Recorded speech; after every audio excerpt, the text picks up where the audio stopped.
Hello. Welcome back to Process of Elimination. We are going to be continuing Chapter 5 tonight. Last time we did this, there was, we found some, like, weird office buildings, but I think we're still underground. And, yeah, I guess we're going to investigate this crap. Let's load in. Okay, so, yeah, I guess we found one room. We figured out how to turn on, like, the air conditioning or something, so it's not unbearably hot. And now we're just going around investigating all these office rooms. Seems this one's the exact same as the first, huh? As far as I can tell, this computer lab is like all the others we've searched till now. It's been several hours since we began this fruitless investigation, and the exhaustion is showing on everyone's faces. However, there's something in this room that sets it apart from the rest. Wait, I recognize that scent. Doesn't it smell like those rubber wristbands? What are you talking about? Doleful motions to a desk where a cardboard box filled with rubber wristbands has been placed. Why on earth is this here? Oh, right. Incompetent wouldn't know about those. Apparently, it's a rule that any visitors to Snarks needs to wear one of those bands, since they serve as key cards.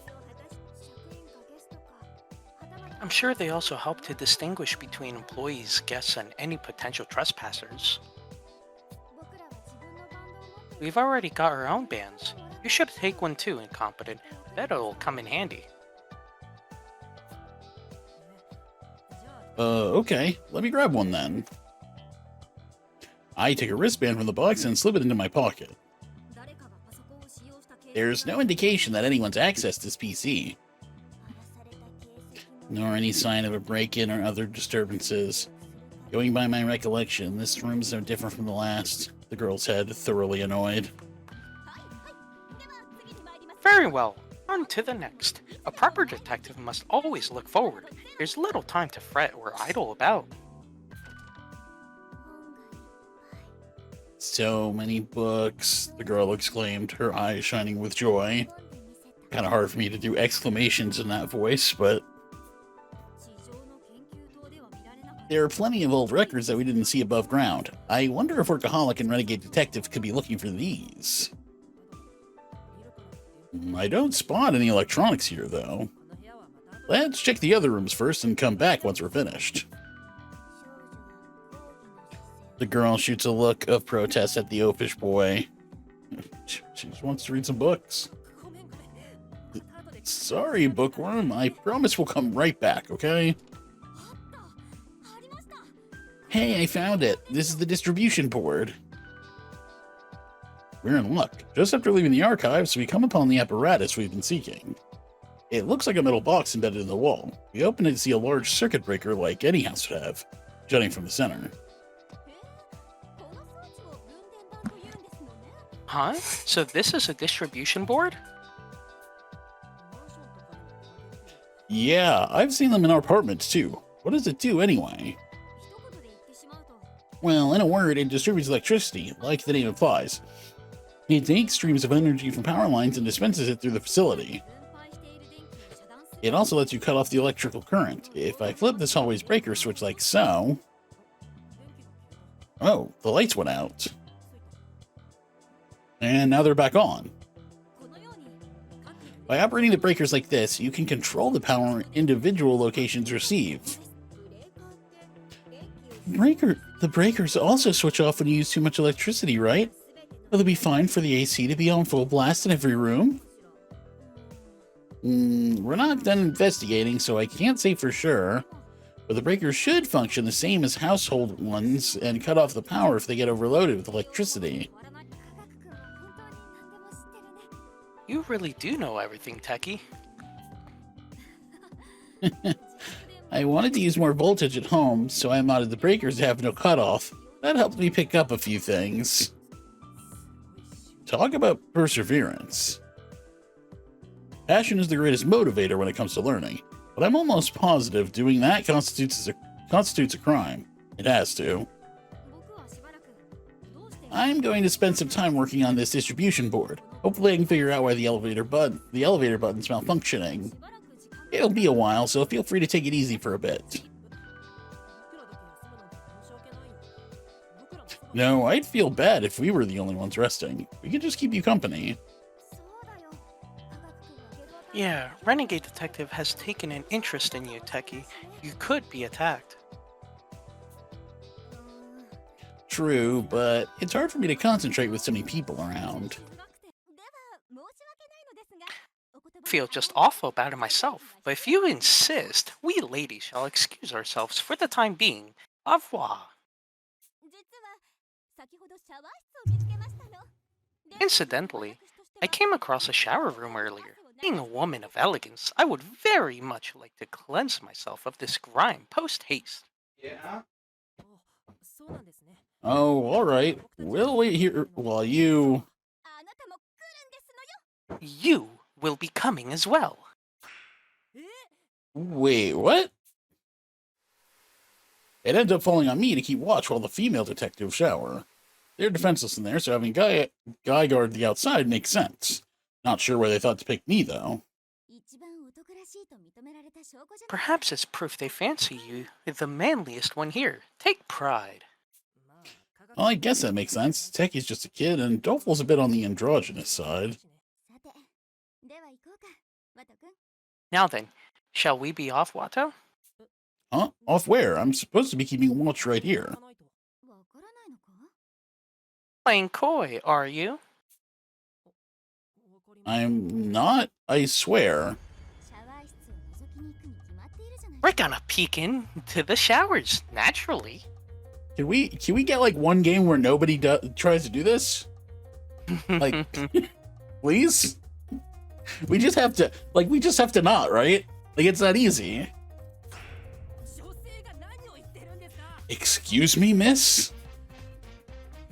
I immediately blurted out my reply. She's a legendary detective, sure. What in the world is she getting at? You mustn't underestimate a lady, Watto. Be it an ancient tome, light novel, or even a comic book. I'll read anything that involves a mystery. I also think, I don't know that we've seen that sprite on her before.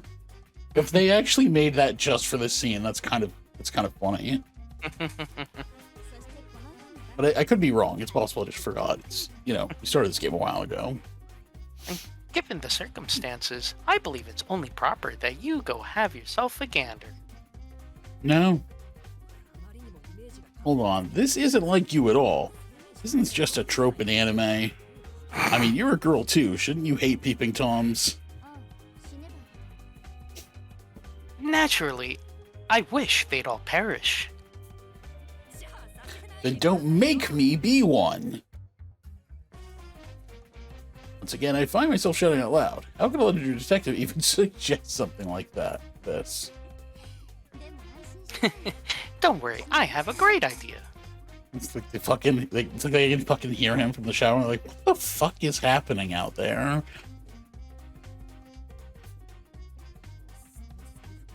Just hearing you say that worries me. What is it? The Denomon is meant for preventing tragedies, and a peeping Tom's fate always ends in tragedy. See where I'm going with this? No, and I don't want to anyway. I'll be frank, now that I've brought this up, I simply can't contain my intellectual curiosity. So please, try peeping on them with the Denomon. For me? Come on, quit it. I said I don't wanna. I'm aiming to become a detective sworn to justice. I can't go around peeping. Wait, don't tell me. This feeling, it's... Hook, line, and sinker. I purposefully stood with the showers to my back this entire time. As you argued with me, you unconsciously processed the room as visual information. Now you're considering the possibility of taking a look. The conditions were met for the Denomon to activate, so naturally, it did just that. You set me up. Next moment, my vision flickers. Oh my god, they really did do it, huh? Oh, jeez. It's really... It's really... Jesus Christ. Oh, my goodness. Say, you're close to incompetent Posh. What do you think of him? And why, pray tell, would I deign to think of that plebeian? I think he's a wonderful boy. He's a hard worker with laser focus when it comes to his objectives. Not to mention, he's always looking out for others. That boy is an utterly worthless neophyte. A true gentleman ought to be more polished and gallant. Someone righteous, like my forebears. You're being too harsh. I won't forgive you if you keep bad-mouthing him, the girl said, glowering at Posh Detective. Apologies, I did not mean to offend. Naturally, being a fellow detective with the same goals in mind, I do trust him completely. I would say he's even managed to save us. After all, I am keenly aware of how unfit I am to serve as chief. My lackluster ability certainly leaves something to be desired. She finally admitted it. Just where very few people can see or hear. With the loss of Holmes, it only stands to reason that the responsibility should fall upon my shoulders. As chief, I alone am accountable for what occurs on this island. In doing so, the rest of you may continue the investigation free of such worry. I mean, if you knew what your chief was up to, I don't know. You'd feel the same way. Posh. My voice inadvertently slips out of Posh's confession. So this is why she's so fixated on being our chief. I see her in a completely new light now. Why, pray tell, is our guard not at his post? Fucking the blood seeps in. You've really done it this time, incompetent. Better get your affairs in order. I was right, you really do have a proclivity for the prepubescent, said the girl, shadowing her good opinion of incompetent detective. Wait. You cretin, you! Posh's clenched fist hammers directly into my face. Hear the sound of a bone snapping.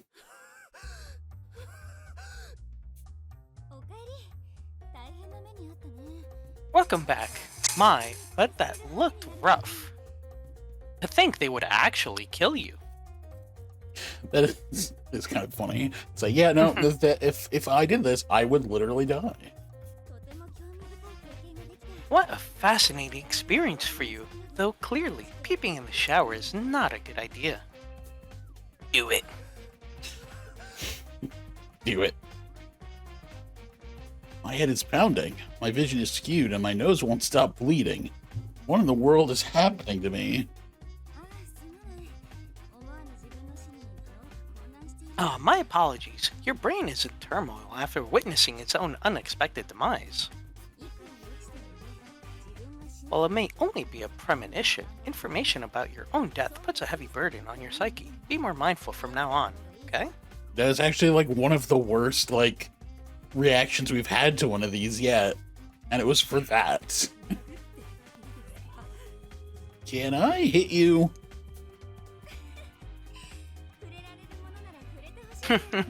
I wish you could. At least it would mean you can touch me.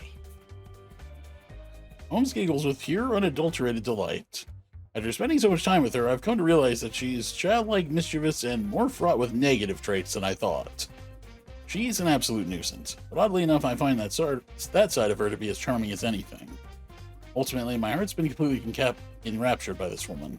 Psycho Sharon Ford Holmes. This dead woman. You. Your nose is bloodied, and your breath is awfully ragged. Just what have you been up to? You don't want to fucking know.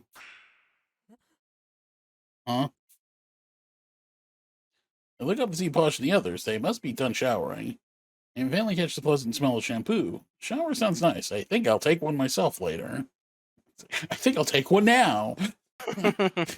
Right now, though, the real issue is how I appear.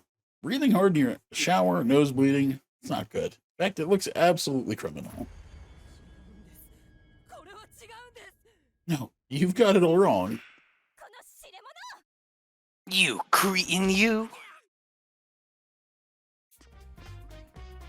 Thought shops me squarely on the head.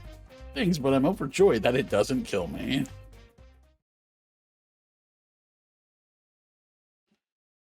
We continue combing every inch of the facility while Techie works on the distribution board. Despite our best efforts, we can't find any trace of Workaholic or Renegade Detective. Both of them should have beaten us here. Since the elevator isn't working, they must still be here somewhere. It's definitely odd, though, in such an enclosed space. Where could they have gone? Gourmet, perhaps that nose of yours could pinpoint Renegade's whereabouts. Sorry, I can differentiate between the smells of objects I've tasted before, like steel, rubber, or oil, but a human's odor is just too complex. Not to mention, our scents have all intermingled. Rowdy might have been able to pull off a feat like that, but I certainly can't. Either way, making yourself untraceable is a skill vital to any detective. If first-rate sleuths like Renegade and Workaholic fully commit to staying concealed, locating them definitely won't be a cakewalk. Those two are probably somewhere we can't access or wouldn't even think to look. Our only option may be to wait for an opportunity. Surely they must have hold themselves up, waiting for the elevator to be fixed. Gall. Gosh, how about you and me take another look through the halls and... Sorry, I said gosh. Gosh. How about you and me take another look through the halls and see if we can't find where they're hiding? My nose and your aesthetic eye go together like butter and potatoes. The perfect combination. Who are you calling a buttered potato? I care not which ingredient I am. Your analogy is detestable. At least consider us shrimp and mayonnaise. Naturally, I am the shrimp. She's always so picky about the randomest little things. How stupid. That it was. Well, what should we do? The girl asked, bringing a hand to her chin in contemplation. Why don't we check out the archives we glanced at earlier? The secret police might have left some info about that kidnapping incident 10 years ago. A clever idea by your standards. We may even learn the secrets behind that invincible detective Workaholic mentioned, said the girl with a smile. We enter the archives and start rummaging through the mountains of books filling the shelves. The place is clearly in need of some tidying up. Slightest touch sends particles into the air of the stuffy room. This is going to be a struggle. So much dust. Nobody's cleaned this place in ages. These poor books. Even at first glance, I can tell many of them are precious works, said the girl, sharing her dismay as an avid reader. All this dust proves that Workaholic and Renegade Detective have yet to finish searching. Whatever they're looking for could still be here. This room may have a clue like the missing data on that computer. We have to find it before either of them do.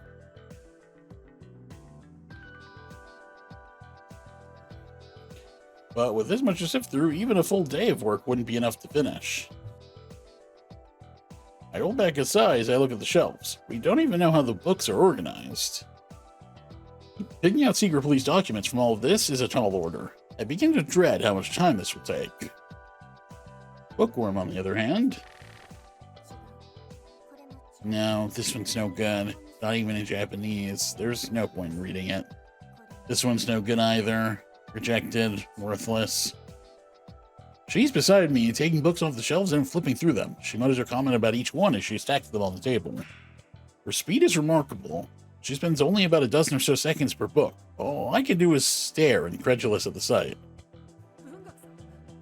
Bookworm, you're going so fast. Can you really read it all like that?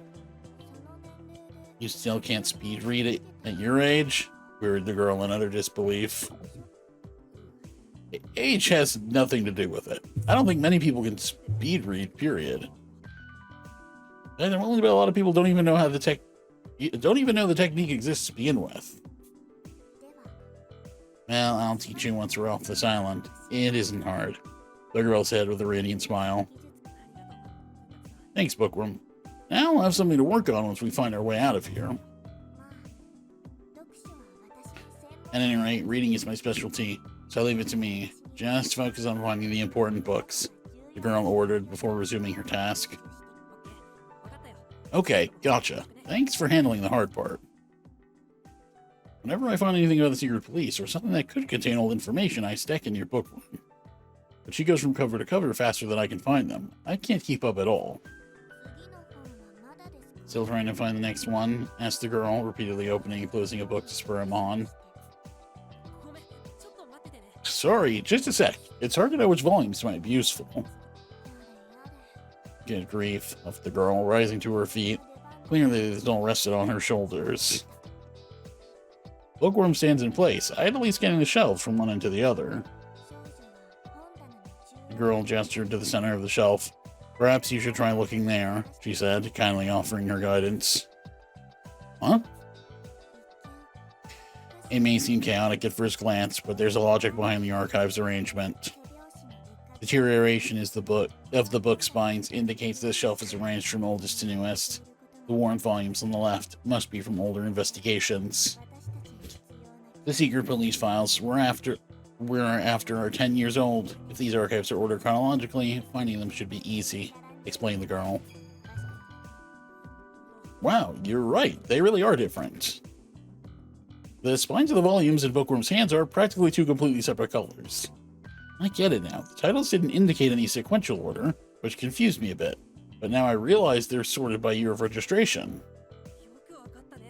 Nice catch. I don't call you Bookworm for nothing. Please, it's just common sense. You're a detective. Haven't you done research at a library before? Asked the girl with a sigh. Sorry, I use my school's library, but that's about it. That does it. Once we're out of here, you're joining me for some first-hand library experience. It's no exaggeration to call reading exercise for the mind. I'll be there to ensure your brain won't pull any muscles, the girl said with a smirk. Thanks, I'll be looking forward to it. We get back to it. I gather the books and Bookworm reads them. Then you cover the SP, but the key sections are often blacked out. Time passes, and we learn nothing new. But as the volumes begin to pile up across the table, our luck finally seems to turn around. What? Bookworm raises her voice in a startled yelp. Yeah, that's definitely what I did. Yep. What's wrong, Bookworm? Find something? Yes, I believe I've come upon a record of the secret police's past experiments. While most of the pages have been redacted, there is a legible section regarding an ideal detective. What it reads is nothing short of peculiar. Huh? What do you mean? Does it say something weird about Holmes? Bookworm shakes her head. Actually, this detective is named Wato Hojo. The text seems to imply he's deceased. Does that make the ideal detective we knew the second one? What? May I take a look? I hurriedly grabbed the book, scanning over the page in question. Wato Hojo. My name is right there, plain as day.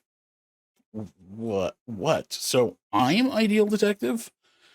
If this is meant to be some kind of joke, I'm definitely not laughing. Wato Hojo awakened during experimental trial number 3. Subject was expected to develop as ideal detective, but died in combat against an SPX during trial number 5. What? What is this? I read the section over and over, believing I must be mistaken, but I'm not. Any post-death information has been redacted, so I can't read it, but it's clear that I was treated as the ideal detective. The joke's on us. It's all a dream. Like, none of this is real. Oh, yeah, that's the whole... Yeah, they're going to pull that right at the end. Like, none of it mattered. It was all a dream. Not even everyone who died is still alive. No, they never existed to begin with. Yeah. What does this mean? My heart pounds. I don't even notice how I've started to sweat. Anxiety burrows into my chest, as if all these absurdities are just a product of my overreactive imagination. Oh, dude, I get it now. His denouement is just a quick save and quick load. Oh yeah, and he must have used it at some Yeah. point, but like these records are from a different like timeline, right?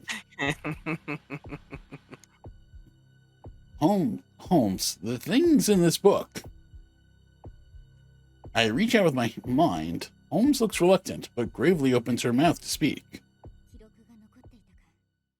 So the record's still there. It would seem the Alliance judged that details regarding someone as important as you ought to be preserved. So everything that's written here is really...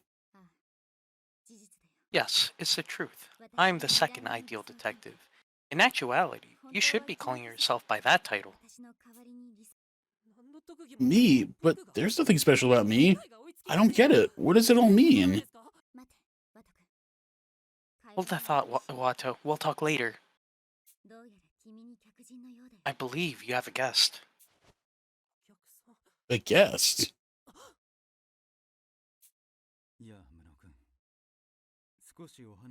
Hey, incompetent, are you free for a chat? I look up to see Workaholic suddenly standing before me. He's holding Bookworm's limp body in his arms. Is she unconscious? What did you do to her, Workaholic? It looks like she's just standing. He's not holding her. Well, yeah, that's how it's. She's That's how just it's. sleeping. She's just sleeping, standing up. Yeah, and he happens to be next to her, overlapping his sprites with her. Yeah, relax. She's just taking a quick nap. You two shouldn't have read that book. Now, are you going to quietly hand it over? Workaholic draws a wire saw from his watch as he speaks. It's unmistakably a threat. He really doesn't want us reading that book. Before I do, tell me something. This says that I should be ideal detective. What does it mean by that? You were there 10 years ago, so you know, don't you? No point arguing that you'd be better off not finding out, so fine, I'll tell you. On one condition, in exchange for the truth, you have to help me kill Renegade Detective. Kill him? His nonchalant proposal nearly makes me recoil. He acts as if he's making a completely ordinary offer. Why do you want him dead so badly? Treating a human life as some sort of bargaining chip just isn't right. You only say that because you aren't aware of how terrifying he truly is, Wato Hojo. He says my real name, making it implicitly clear that he knows everything about me. It's plain to see that Workaholic was deeply involved with those events from my past. I haven't found him yet, but he's probably listening in right this second. Things will get ugly if he learns what really happened back then. I can't just heedlessly share that information with you while he's still out there. All I need is for you to assist in detonating this collar. I swear to keep your hands clean of it, so please, lend me your cooperation. I have to send a specific message from my D-pad to Renegades to detonate the collar, right? Why would Holmes give me that kind of authority? Why wouldn't you just give it to you instead? Honestly, I had no idea. That's what made me suspicious of your background at the outset. And so it turns out that you're a survivor from those events 10 years back. If anything, I'd considered you as my top pick for being the quartering duke. I remember how much distrust Workaholic regarded me with when we first met, so that was because I've been on his radar from the get-go. It's only natural, seeing as for all he knew, I could have harbored a seething hatred for the DA this entire time. But now I understand why the chief trusted you so much. I can see how earnest and driven you truly are. If I were more genuine, like you, I would have trusted everyone. Rowdy wouldn't have died by my hand. Workaholic's voice sounds bitter, and yet it still carries that gentle tone I know so well, making me certain his words come from the heart. There's still time, Workaholic. Come back and join us. You don't have to go to all this trouble to kill him. We can all work together and bring Renegade Detective in. I appreciate the offer, but it's too late. Do you even understand how much blood my transgressions have spilled? Like Renegade said, I've indirectly claimed the lives of many children, and I know my past sins led to these tragedies that occurred on Morgue. In the name of those who died, I am duty-bound to stop this tragedy. I'll make any sacrifice and show no mercy to any in my way, even you. I won't back down. If you set out to kill Renegade, I'll make every last effort to stop you. I've had enough of people dying in front of me while I'm powerless to rescue them. I decided to become a detective so I could save people. Say what you wish. Do you think you could stop me if I decide to kill Bookworm right now? Workaholic quietly brings the wire saw closer to Bookworm, who is still lying in his arms. Stop! My denouement hasn't kicked in, so I know he doesn't actually intend to kill her. But I'm still frozen in place, paralyzed by the thought of Bookworm dying. See? You're still powerless. You don't have the guts to get your hands dirty, nor can you bear the guilt of leaving someone to die. With your help, I promise I can kill Renegade Detective, so why hesitate? It'll prevent any further tragedies altogether. Why wouldn't I hesitate? I don't care if he's a cold-blooded killer. That doesn't warrant taking a person's life. Isn't it a detective's job to save people? Killing to do so defeats the whole purpose. As a detective, I just can't accept it. I refuse to let him justify taking lives. Workaholic is saying it all with that gentle lilt of his, but I can only find it deeply disturbing. What would you have to undergo to speak so dispassionately about murder? So you're saying that hesitating is a given? Tell me, have you ever heard of the famed plank of carnades? The plank of carnades? What's that? It's a simple scenario. Imagine that a boat you're on is shipwrecked and sinks, tossing you overboard. You cling to a wooden plank for dear life, waiting for help to arrive, but then an exhausted sailor swims towards you. If you both hold on, the plank will likely sink, so to survive, you will have to kill the other person. So, what do you do? What do I do? And don't give me any of that naive, I'll find another way to gripe. You have only two choices, kill or die. I can't answer. It's easy to say I'd rather die than kill to this. I want to be that kind of person, but in reality, would I really be so heroic? Time's up. While you were busy agonizing, the sailor grabbed hold of the board, and you both drowned. What's so wrong with me being torn about it? Self-preservation or not, there's no way you could just sacrifice someone else so readily. Is that so? I wonder. People aren't so noble as you believe.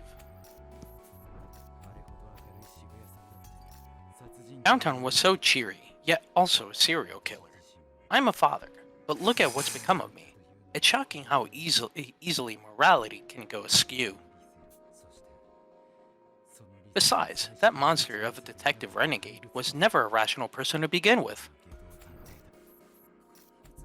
Monster? Come on, you're exaggerating. Not at all. Murder comes easily to him. As easy as purchasing a piece of candy at the store on an impulse whim. He lacks the rationality of a normal person. It's his greatest strength. You too will need a band of reason to take him down. At times, even detectives must have the resolve to kill. A resolve to kill. That's exactly what he said back at the underground hangar. At the time, I couldn't muster up anything in response. I was overwhelmed by his conviction. But now there's a clear counter-argument, and it's all thanks to Holmes, who validated me when all I could do was wrestle with myself. You're right, we're probably an even match if we fight the way he does. But stoop to his level and you're a killing maniac too. Detectives face criminals who lack all reason. That's exactly why we've got to cling to ours. That's no more than an idealization. Like I said, your type inevitably dies an indecisive wreck, failing to save anyone. But that's exactly it. Idealization is what it's all about. The words leave my mouth before I can stop them, but now they're out, there's no going back. People say detectives are selfish, meddling in what should be left to the cops, right? We'll claim it's about solving cases, but it's really about our egos. An egoist free of reason is no better than a killer. The moment you lose your justice, pride, and sense of idealization, you're unfit to be a detective. I'll never become a detective like you. I'll always be incompetent, agonizing over every little detail, no matter the tragedy.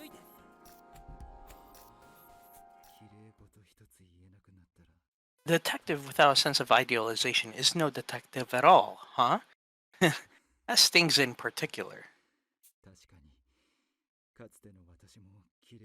I had one once. I'd talk of solving the Dayless Night incident and improving our nation.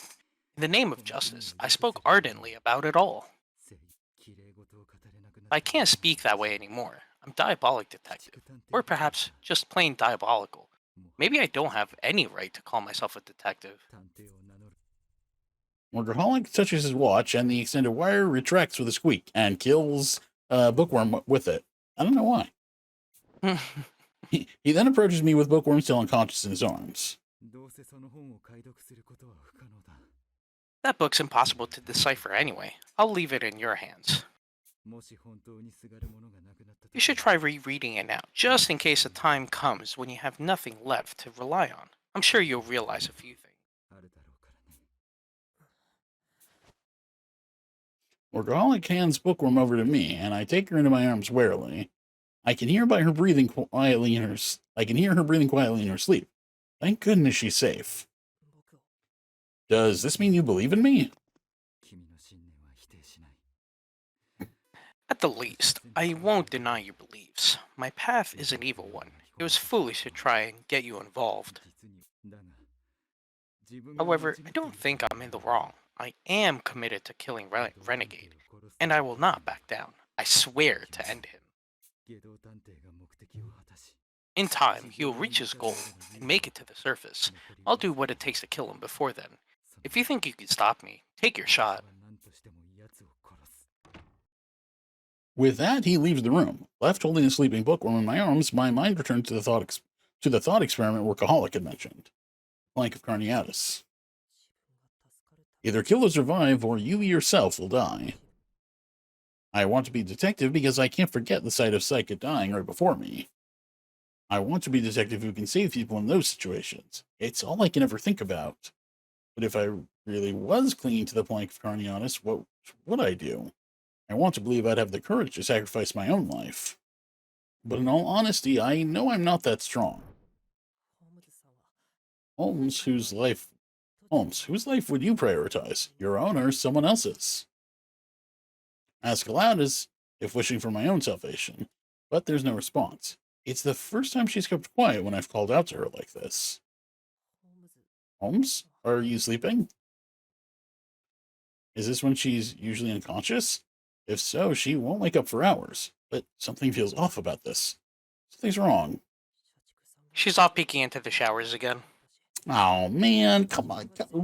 We go one day without this nonsense. She was awake just before Workaholic appeared, and this isn't when she's usually asleep. No, I've got to be overthinking things. I'm sure she'll suddenly pop up again. Until then, I'll think over what Workaholic said. Before she went to sleep, Holmes said she was the second ideal detective. So does that make me the first? How can that be true? It must be some ridiculous joke. I have no detective or leadership skills to speak of. Also, I failed to save Psyche 10 years ago. How could I ever be an ideal detective? My memory remains grainy and unclear. I've seen Psyche die countless times in my dreams, but am I really remembering what happened correctly? Someone claiming to be Psyche appeared in front of me. She told me I saved her. She trusted me completely. My memory's all a lie. Could there be some truth about myself I don't know yet? Holmes, what should I believe? Tell me, Holmes. Please say something. I stand still in the archives, speaking to an empty ceiling. And speaking. And speaking. But no one responds. No matter how much I call, ask, or beg, Holmes won't show herself to me.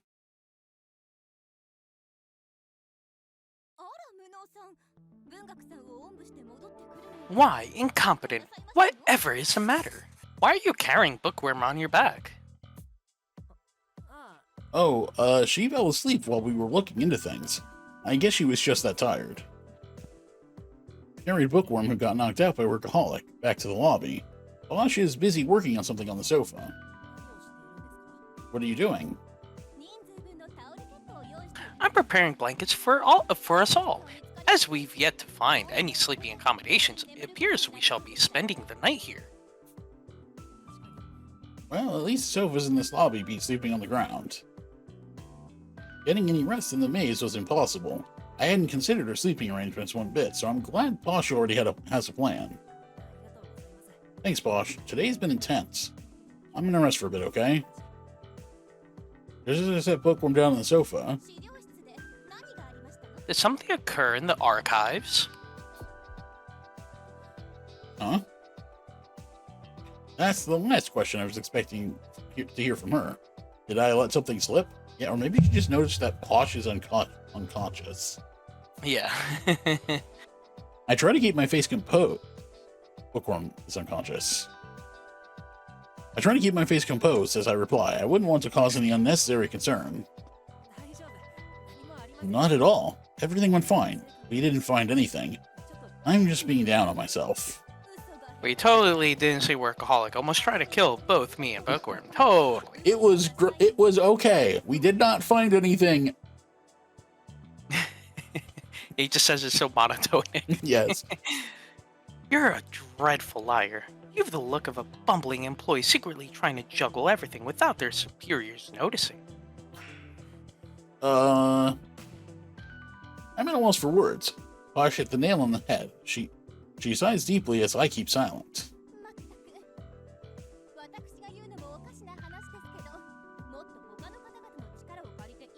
My goodness, this may sound odd coming from me, but perhaps you ought to allow others to aid you a tad. Was it not you yourself who first encouraged me to work with everyone after I set off to solve the case all by my lonesome? You're right. Sorry, I don't know what to say. But this is my own personal problem. I figured I shouldn't involve anyone else. I figured I could solve things on my own. You poor, wretched fool. Dear me, pearls are such simple things. Posh guffaws, flicking my nose with her finger. Is it clear to you now? A detective's business is all about the business of other people, you know. From adultery cases to missing pets, and even murder. As a rule, our work involves those apart from ourselves. True. The heroic saga of our work is one of prying the affairs of others. Am I understood? Now tell me what happened. Okay, fine. I tell Posh everything that just transpired. That my name was listed as the ideal detective, that I was written about as if I was dead. And that Workaholic appeared, wanting me to assist him in killing Renegade Detective. This is all quite baffling indeed, but does it not make sense to assume you were the original ideal detective and Holmes the second? Maybe, but I hardly remember a single thing that happened back then. All I can recall from 10 years ago was a girl identical to Holmes dying right in front of me. And now I'm ideal detective? It's too weird. But that was all in your dreams, was it not?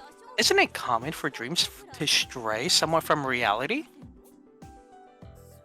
Yeah, but I don't think it was all just a dream. Saika's death is burned too powerfully, too vividly into my brain. My word, you get far too mullish about the oddest of things. But if you insist, then I shall believe you as well. Even still, it would certainly clarify a few things if you were suffering from memory loss. Clarify what things exactly? Well, for starters, the reason Ideal Detective treated you the way she did. You aren't hiding anything or lying, yes? You truly have no special abilities. It stings when she puts it so bluntly, but it's the truth, so I reply with a nod. Ever since my early days, I've been exposed to genuine articles. I swear by my aesthetic eye, for it can see the authenticity in all things. So we're learning about Polish's special ability and everything, which means she's probably gonna die this chapter. Yeah, and it's like, oh, so why couldn't you use that to see who else is being authentic? Like, maybe, some of the other murderers? Couldn't point them out? Couldn't use that, power of yours? We'll get to it. I'm sure I have a feeling that it doesn't work on people, per se, maybe? Okay, let's keep going. It only works once a year. Yeah. In a blue moon. When all the stars align. Yeah, and she has to recognize that it's the time for to use it, or she doesn't use it. She wastes it. That's why it's been clear from first glance that you possess none of a detective's wits. As your name says, you are truly incompetent. If she is the one who dies, I'll be very happy. I know you will. I fucking hate you so much. There's no arguing with that. I didn't know any of the basics to being a detective before arriving on the island. If Holmes hadn't taught me, I'm sure I'd still be completely incompetent at this point. I must confess, watching Holmes grant you personal counsel was quite provoking. It was utterly perplexing. Why would Ideal Detective, of all people, advocate for such a transparent imposter? But it makes sense if you're suffering from amnesia. Even if Ideal Detective trusted in you, it'd be pointless without your memories. But if I can't trust my own memory, what can I trust? The things Holmes and Workaholic said are lining up less and less with my own recollection. There's so much I don't get. It feels like I'm going crazy. Before you devolve into a fretting fit, try to recall everything that had just occurred. Bosch speaks decisively. You want me to remember everything? How? There were other volumes, were there not? Not to mention the PCs and their valuable stores of data. My experiences here have taught me the following. No mystery can be solved by jumping to conclusions. A sound judgment requires sufficient evidence. I acted the same way, but then you came to my aid, did you not, incompetent? I swear on the Pinkerton family's honor that I will repay that debt. Yeah, she doesn't want to be in debt to just a common plebeian, you know? Yeah, of course. I came to your aid? Honestly, I was so focused on solving the problem at hand that I hadn't considered that at all. I never realized that Posh had seen things that way. My eyes start to sting. Oh no. Embarrassing as it is, I can't hold back my tears.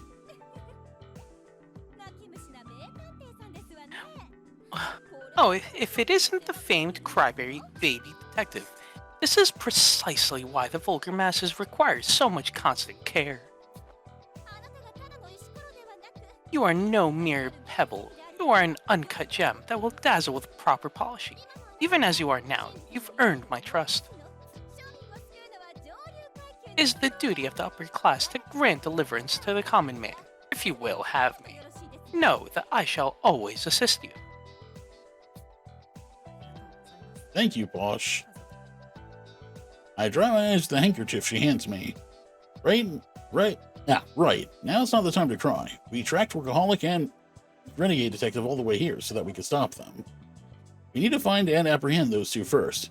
Then I can work with the others to find the missing pieces of my memory. Very well then, enough about your past. We must notify Techie and the rest about Workaholic's covert operations. They are in the midst of operating the distribution board. You'll remain here and watch over Bookworm. Tasha departs toward the hall where the breaker panel is. She has a point. I can't jump to conclusions. First, I need to recall what happened 10 years ago. The events I forgot that Holmes remembered. Okay, and I think for now we should stop here and take a bit of a break.